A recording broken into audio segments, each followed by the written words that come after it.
There it is, and it's so cute.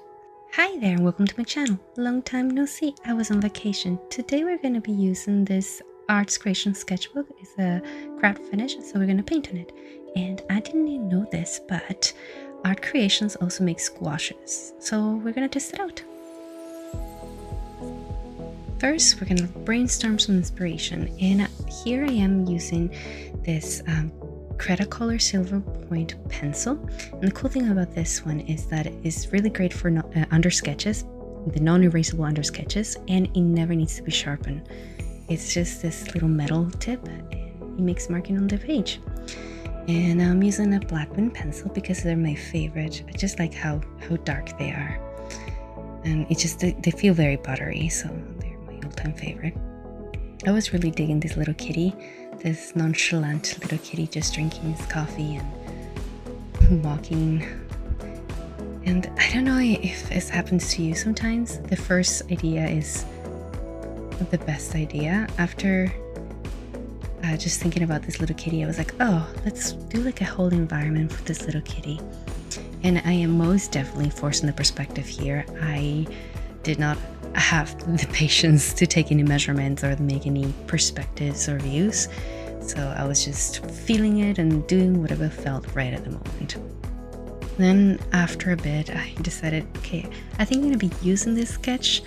I'm going to transfer in this sketch, so I better do a little bit of correcting some of the lines and tidying them up so that way they're not just hairy and wonky. Well, not as wonky. I do like it when it's a little bit hand-drawn, so I'm not too mad about that, but I just wanted to tidy it up a little bit. And I was having such a hard time with the face. I really like how the first face came out, like very, I don't know, what's the feeling for that? I don't know, it's two different feelings, the cat on the right and the cat on the left. And I realize it's because I made the eyes a little bit too big in the second drawing. See, this is me forcing the perspective. But then I'm gonna come in and fix it a little bit, so don't worry about that.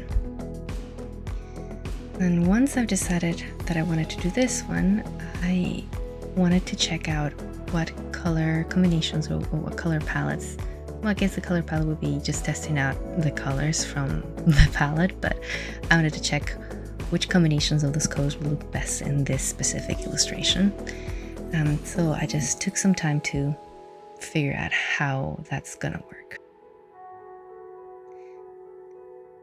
And of course, after doing that, I just wanted to get more of a feel of the character itself. I just wanted to, I don't know, discover it a little bit more. Understand the physicality of it in space, so that I could, I don't know.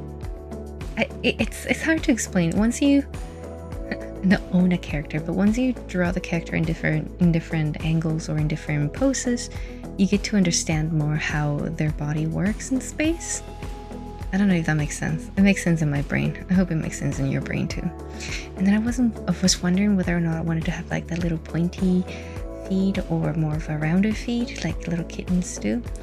But I like the pointy feet more.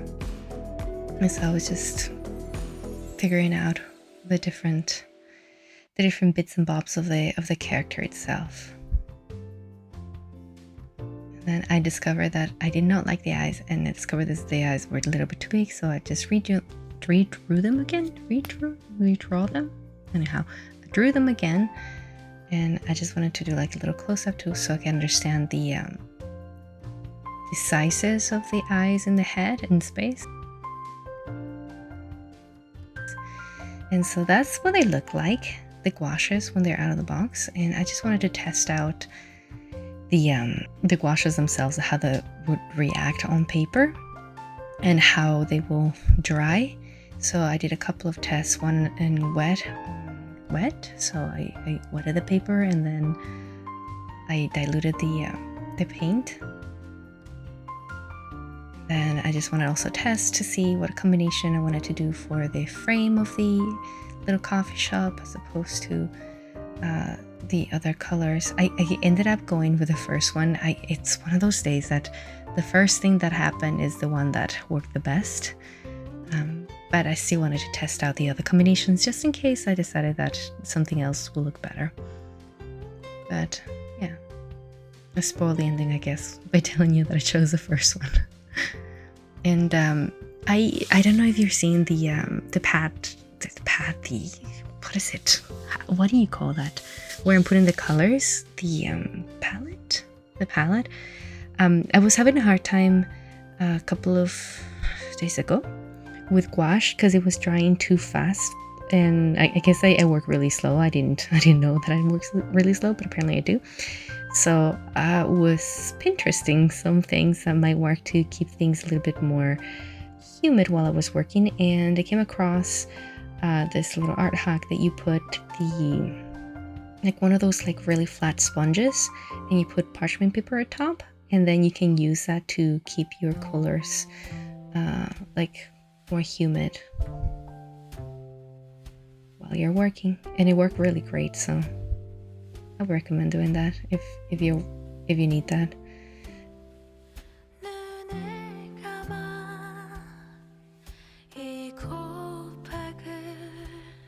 And I was painting very chaotically. I don't know why I was moving so much. Maybe I had too much energy that day. I had some coffee and it was showing through in my chaotic painting, but I was with the camera chasing the sketchbook because I moved it everywhere. I just kept moving it from place to place, like from corner to corner. So that's fun. I think in the future I might tape the area in which I'm going to be working on so that I can have like a visual point of reference, so that I don't move away from that point of reference, so that way it's easier for you guys to see what I'm doing as opposed to me trying to refocus the camera again and again. But yeah. And I was having a hard time with that last block of concrete. I was just not liking how it was turning out. I wanted to give it a little bit of texture, but not too much texture, and so I was struggling with that. Now, in the sketch, I didn't have any I didn't have any tangents in the ear, but when I transfer it, I do see a tangent now, and it's gonna drive me crazy because I didn't notice it up until this morning, which is the day after I did this. So that's that. And I had a lot of fun doing this. It's one of those things that I wanted to do, but I was afraid of doing it because I don't know. It was the cover, so if something goes wrong, or like horribly wrong, if it goes a little bit wrong, it's fine, it's whatever, it's just a sketchbook. But if it goes horribly wrong, then I feel that I would be dejected from that sketchbook and just refuse to use it. So I was a little bit scared at doing this one, but I really like how it turned out. And now every time that I see it, like if it catches my eye because I put it in a shelf, I'm just like so happy and like pumped to start doing some more sketches and doodles and anything artsy. I guess that's the feeling when you finish something. And I mean, I could have keep working at it, but I decided that I just wanted to leave it a little bit loose. And sometimes there's stages like in a drawing, and there's a stage, if you overwork it, sometimes it looks very stiff and like it loses the beginning, I don't know, the life that it had at the beginning, like the whimsy, the I don't know, it's not animation, but I don't know, there's not a vibe, but like a feeling that a drawing has, that if you overwork it, then it just becomes very still. But I don't mean like, okay, I'm not making sense, and I know I'm not making sense. I wish you can just speak into my brain so you can get that information out of my brain without me having to use the words, because words are hard sometimes. What was I saying? Oh, right, that like working on something for a while, and like working on the details and making sure that everything is good and how you wanted it to look, it's great, and that's not overworking it. But there comes a point that you do more damage than good, and it really depends on what you're trying to do. Like if you're trying to have like something like hyper realistic, then yeah, by all means go at it. But if you're trying to have something that is just fun and fanciful, then I feel that sometimes the little wonky lines and the little jittery of the hand and the misplaced line here and there gives an illustration more life. I hope that makes sense. I really hope I'm making sense. I had coffee this morning as well, and ooh, I am feeling the caffeine, which makes my brain go like 1,000 miles an hour and my thoughts disconnect from one another. But because I was working on this yesterday, I had one of those moments when you know that you're working on something and then suddenly you look up and it's like 4 a.m. and you're like, whoops, that was not the plan. Well, last night was one of those moments, one of those nights. And so now we're here. I was trying to integrate the elastic band into the composition, but I had the idea of like make it into like a post or like what do you call them? Electric? No, it's electric wires go from one to the other one. Are they posts? However, you know what I mean, right? And I was gonna make that, but then because the perspective was so forced, it just wouldn't work. So I decided to just let it be. But you and I know, in my head, that might have been the thought that crossed my mind. So let's use our imagination, our collective imagination. And overall, it was fun to use this paints. They were not, I wouldn't say temperamental, but they were not. Okay, what do I want to say here?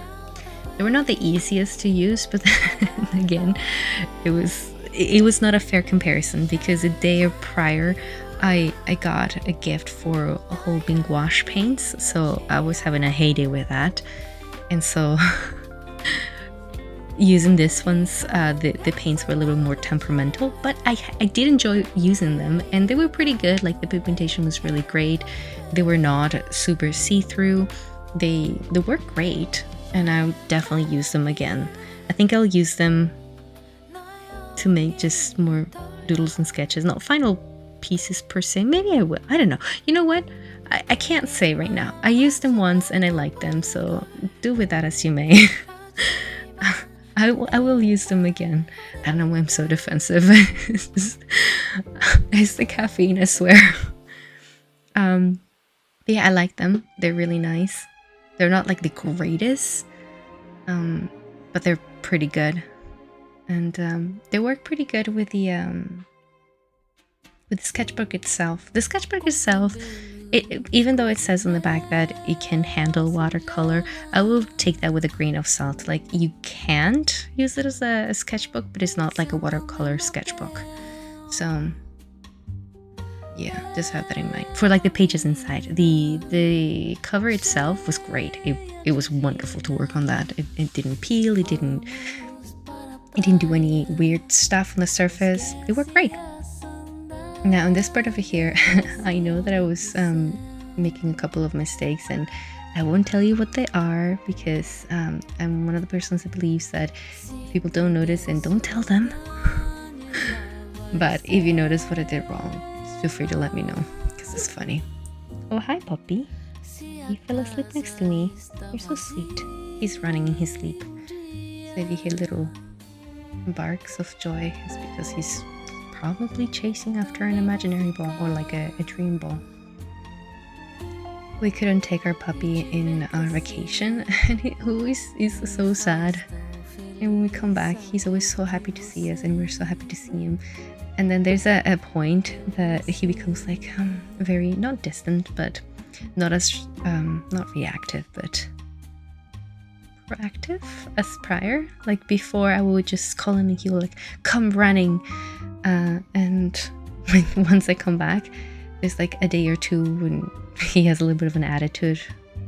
He's just like, why would you leave me behind? And then just begrudgingly comes to me. until like we warmed up again and we become best buddies again. But yeah, my pooch. How did this composition start? Right, the bark. Never mind. Goodness me. There's gonna be so many side quests on this audio.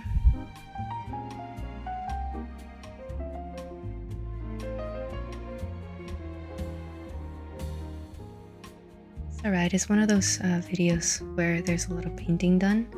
And I did want to keep all the painting just because I enjoy seeing when other people paint.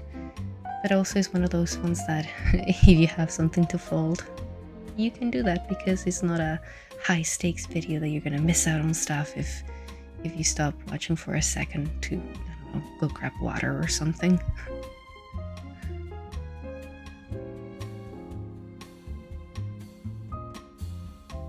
I haven't given it a name, like the kitty I mean. So if you have any good idea for names for kitty cats, please do let me know. We'll name this kitty together.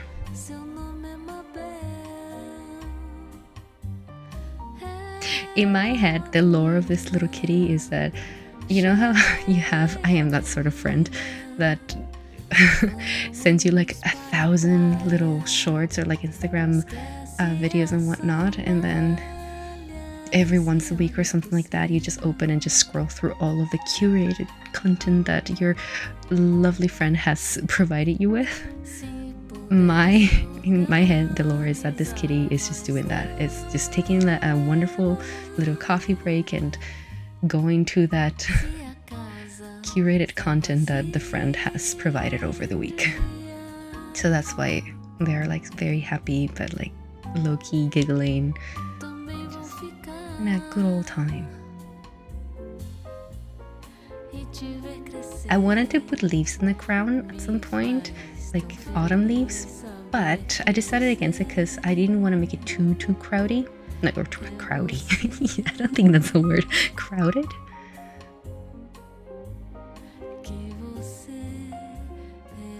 But yeah, see, I was having such a hard time giving it texture. I might try working on textures later on, just so that I know how to work with gouache and textures with gouache. But today is not the day, and this is not the work.